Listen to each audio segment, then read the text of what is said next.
Hello, good morning.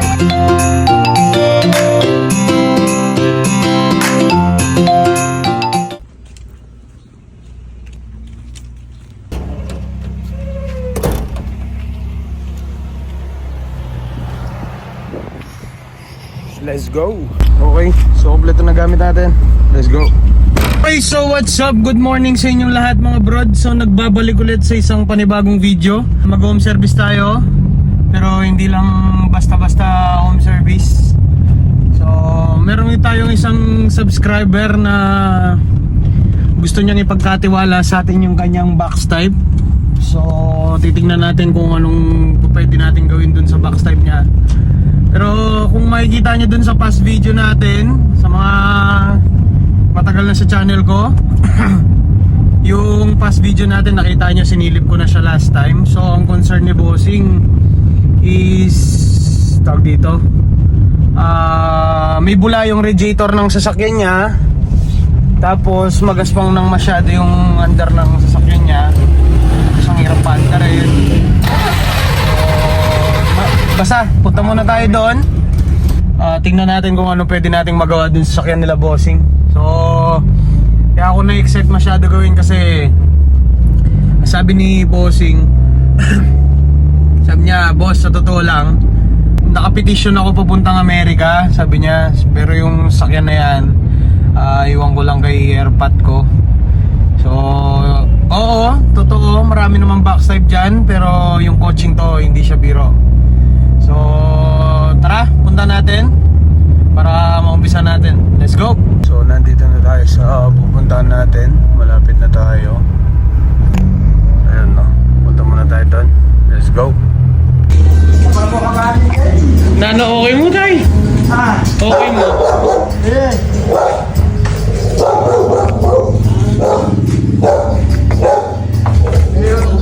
So yan si Tatay.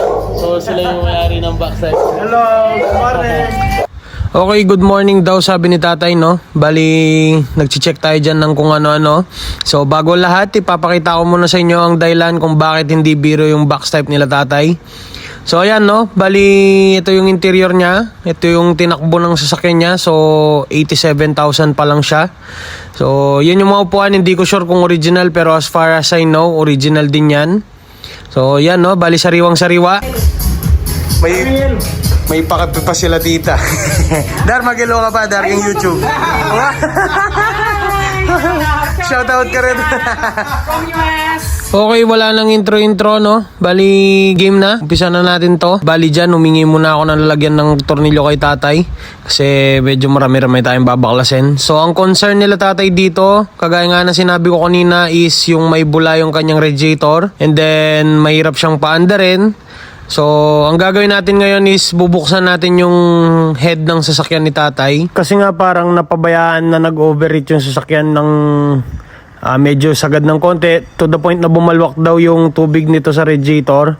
So, yun, no, bali may bula yung kanyang radiator. So, ang pinaka-obvious na magiging sira nito is yung kanyang cylinder head gasket.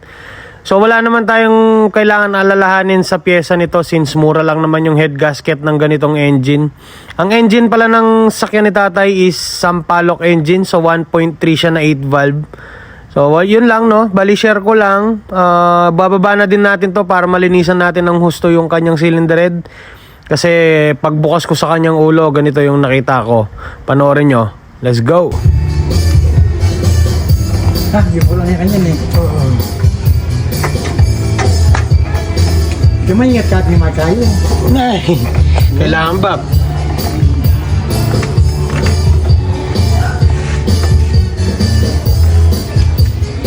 Yang kat na maling kayo na. Hindi kanyang goma, no? Okay, nangingitim. Manuling niya tayo. Manuling niya. Matuloy niya kanyan? O, Bab? Kailangan makanya niya kaya, no? Ang kulay na niyan. Ay, wala mo. Wow, ang kulay na niyan. Papal to ko kaya agas-gasan na yung bagya. Ayan, no? Ay, ito. Yan yung kulay na niyan. Actually, silver talaga ba? Makanya kulay ang aluminium. Pero normal naman yan. Sige, syempre, kaya mo makaya may change oil ganyan. Susulitan ding gaya na. Oo, ano? Pero alinis na yan, Bab. Sabihin mo yun eh. Kaya pigagan na kanyan. Alinis na yan. Okay, punta muna tayo ngayon dito sa kanyang front cover para ma-access natin yung kanyang timing belt. So, pakita ko lang sa inyo yung katawan ng sasakyan ni tatay, no? Bali, yan yung tinatawag na original paint from 1987. Yan yung mga survivors of the late 80s. So, yun, no? Pagbukas ko dito sa kanyang timing cover, doon na bumungad sa akin yung kakulangan ng aking tools. So, star yung kanyang tornilyo at wala akong ganyan. Okay, so yun, no? Bali, kinulang tayo ng tools. So, punta muna tayo. Ay, shit, napunit. So, punta muna tayo ng Marina Arcade. Bibili tayo ng tools para sa sasakyan ni tatay. Okay. Ito at Mac Bondok, pinaggaganyan mo yung kotse ko. Hindi ko maawaan ng walang sapin, ayop. Okay, so ito pala yung bibili nating tools, no? Torque siya. Nagulat ako, yung mga OEM ni Nissan, puro ganyan pala sila. So, takbo muna tayo ng daw. Let's go. Okay, andito na agad-agad tayo, no? Bali, andito nga pala ako sa may Marina Arcade kung tawagin. So, shoutout sa mga Kapampangan dyan. Alam nyo kung saan to. So, dito yung kilalang bilihan ng maraming klaseng tools. Mapa hand tools, power tools, pneumatic, kung ano-ano, generator, compressor at lahat. So, yun, no? Bali, nakabili na tayo ng kailangan natin. Balik na tayo kay tatay. Let's go! Okay, so tara, balik na tayo doon. Yan tayong pangkalag. Let's go!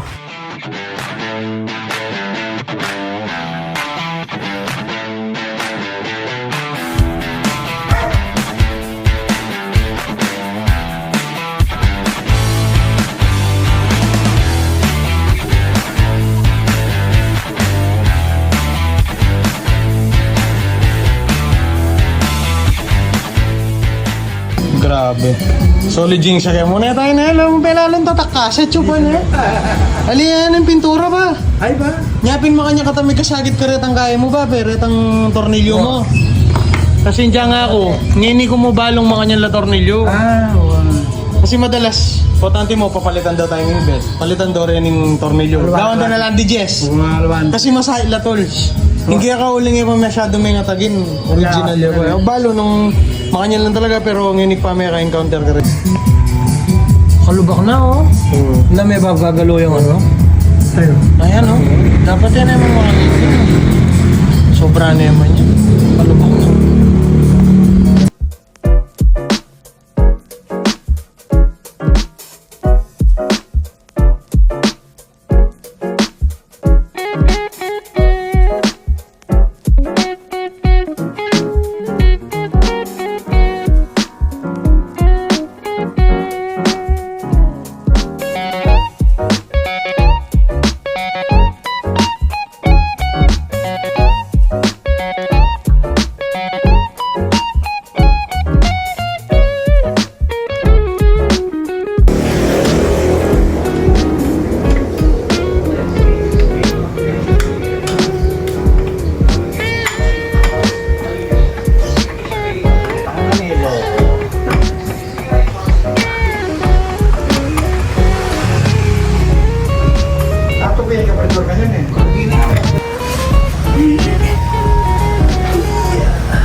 Okay, so ano.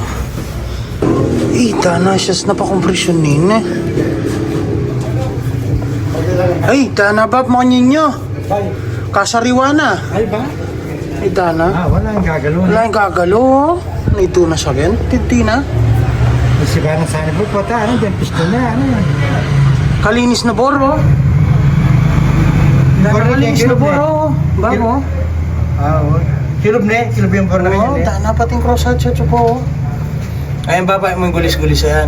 Wow. Yan, yapin yan tang magpasikang presyon kayo eh. Yan. Diba po ng grabe itang solid siya kalinis? Ganang bor, solid siya. Tangan kaya na. Totoo itang odometer na niyan. Kalinis na makina. Alam mo kanyan din tornilyo na bab. No pangasariwaan yan.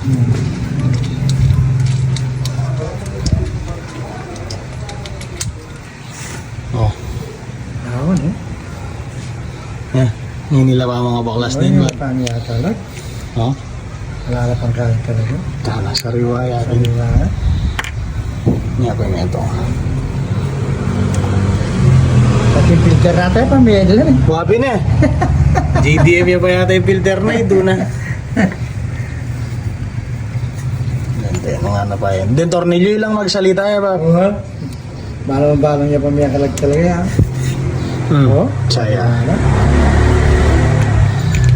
Napindi pa nakakanda rin along mekaniko rin. Ay, ba? Oo ba? Nakasimasaling makanyang kakwality yung tornilyo eh ba? Malagad. Din kasya mo rin ating makanyang katibo. Okay, sa part na to, bali nabaklas na nga natin officially yung kanyang cylinder head.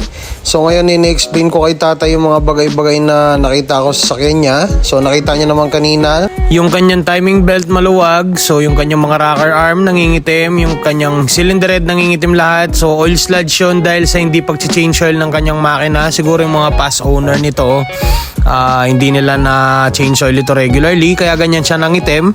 So ngayon ang gagawin natin ngayon dito is magliligpit muna tayo ng mga gamit-gamit kasi nakikita nyo naman medyo makalat na talaga, no? At tatakpan din natin yung kanyang block since iiwan natin yung sasakyan muna, baka mangalawang yung kanyang napakagandang bore. So yun, no, bali kahit paulit-ulit ililigpit ko muna sandali ito at tayo manananghalian muna dahil pinag-ready tayo ng masarap na pagkain ni tita na nakita nyo kanina sa unang part ng vlog natin.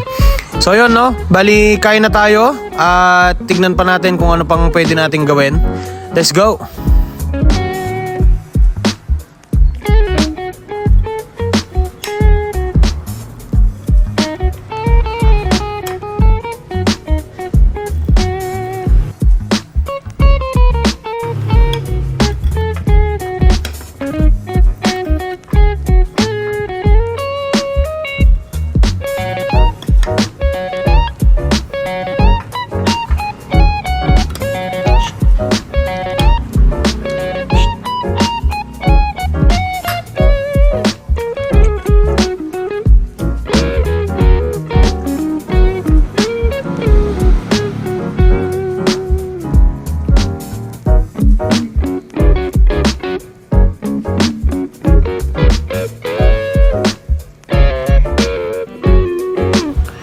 Okay, so balik trabaho na agad tayo.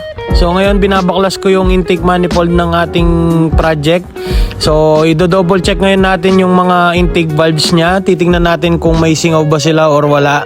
Kasi kung hindi natin i-double check yung kanyang mga barbula, possible itong panggalingan ng rough idling at malakas sa gas. So dito sa pagbaklas ko sa kanyang intake manifold, nakita ko na rin na meron na pala siyang nag-uumpisang maglangis sa kanyang mga barbula. So indication to na medyo mahina na rin yung kanyang mga valve seal.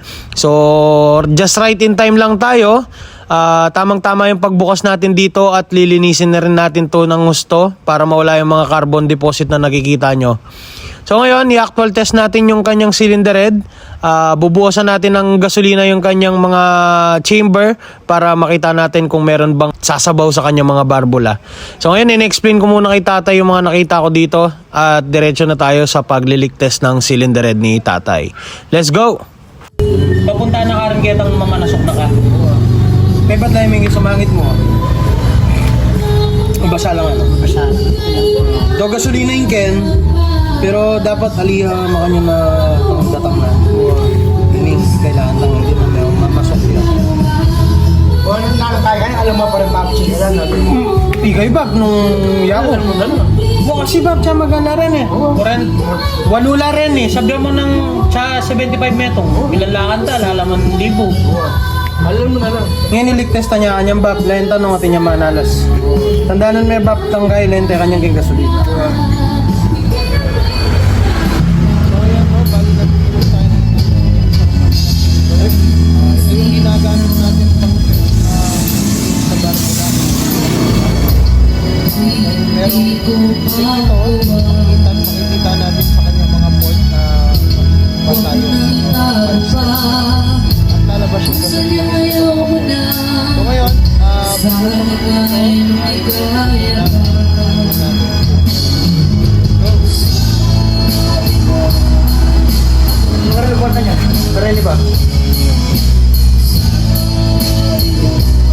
at so yan, no, ikutan natin Parang wala naman dito, wala naman dyan, wala naman dyan, wala naman dyan. At buhay pa rin yung gasolina natin sa taas. So lagyan natin ng flash. Ayun, so confirm, tuyo nga. Ayun yung sinasabi ko nga pala sa inyo kaninang naglalangis na. So sign yan na medyo mahina na yung valve seal. Hindi yan gasolina, langis po yun na galing sa taas. So dito tayo sa may intake port, medyo makarbon talaga siya. So kagaya nga na sinabi ko kanina, just right in time tayo. Makarbon na siya, marami siyang carbon deposit. So tamang-tama yung pagbukas natin. Pero so far, wala tayong nakitang naglilik sa kanyang mga barbula. So si tatay, ito na siya. Ligtas ka ta, Bob. Okay, ayun. Ligtas siya kang gasto si Papa. Save by the bell. Oh, save by the bell pin. Kaya na kanyan ba? Bali, gawin ka kanyan. Alam na pa mo rin valve seal. Valve seal ba? Banta mila ko lang natang kaya ang babasok ba? Sigurado. Alam mo na yung pasalitang kaya na. Swerte ka? Oo. Swerte ka ba? Sariwayan talaga yung sakyan mo. Papangaya talaga, papalampis siya. Pataga ng kaya, pataga ng buklap. Wapin, sariwa nga talaga. Sariwa nga talaga. Naka-stacker yan, amo. Okay, game, lumakad ka na. So, Yun yung mga kasine. Salamat sir. natay, Sa pamatas yun. matas yan. Itong yan. May pagkukyan eh. Okay, so yun no. Nabaklas na natin yung ulo niya. So dadalhin ko to para malinisan ng maayos sa bahay. Tapos sasakay muna tayo ng gamit. Let's go. Bob, Sige. balikan ko niya. Babalikan ko na lang. Let's go. Pandaliya mo. Bibili lang ng mga piyasa. Let's go. Okay, so yun no, bali nandito na tayo ulit kay Snow. Nabaklas na natin yung head nung sasakyan ni tatay. So luckily, walang singaw yung ulo niya as nakita niyo naman dun sa video kanina. So, ang gagawin natin ngayon, kaya ako siya dinala para malinisan siya ng gusto sa bahay kasi hindi naman tayo pwedeng magdumi dun sa lugar nila tatay. Nakakaya. So, sa bahay na lang tayo. Then, mamimili ng pyesa. So, yun, no? Bali, ito yung pinaka-hassle sa pagmimekaniko. Ang mamili ng pyesa kasi time consuming talaga. Lalo na when it comes sa mga ganyang model ng sasakyan. Kasi dyan yung advantage ng Toyota. Since in demand sila dito sa Pilipinas, yung supply ng mga pyesa agad-agad nandyan. So yung di katulad ng mga Nissan kasi, kagaya yung sinabi ko, di katulad ng mga, lalo na sa ganyang mga model ng sasakyan, mahirap talaga umanap ng replacement parts kasi lalo na, alam mo naman, Nissan sobrang underrated, wala namang ganong demand, so yung supply hindi naman ganun kataas. But anyway, syempre, sisikapin natin mabuo yung piyesang kailangan ni tatay at ni Bossing Sunny. So yun no, naalala ko na pa yun yung pangalan niya. Si Boss Sunny Abalos. So yun no, pabalik na tayo ng Angeles. Bali magpa-parts hunting tayo para kay tatay. Let's go!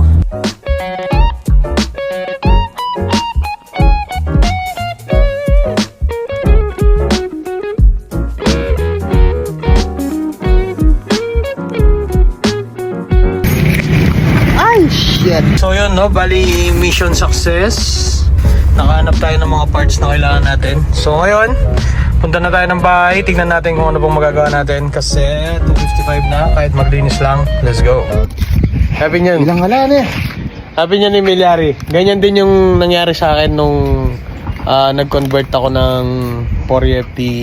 So hindi namin na-anticipate yung mga late yung mga miscellaneous na dapat pala sinasali rin sa computation. Kaya ngayon medyo namumblema kami. Puro dilaw na. Ito puti, bayad. Ito dilaw, hindi. So yun no. Gawa mo sinalina ang mga nyan. Sampalo ka backstype. Eh kapasase, buntok. Nga. Alam mo yan oh. May magkakaya mo. May top overall yan. Okay, so nakababad muna yung mga pyesa natin. So para umandar ng maayos yung magpekto ng maayos yung degreaser natin. So sneak peek lang sa mangyayari dyan. Ganyan yung mangyayari dyan. You know. Okay, let's go. Bukas naman ulit. Bye bye.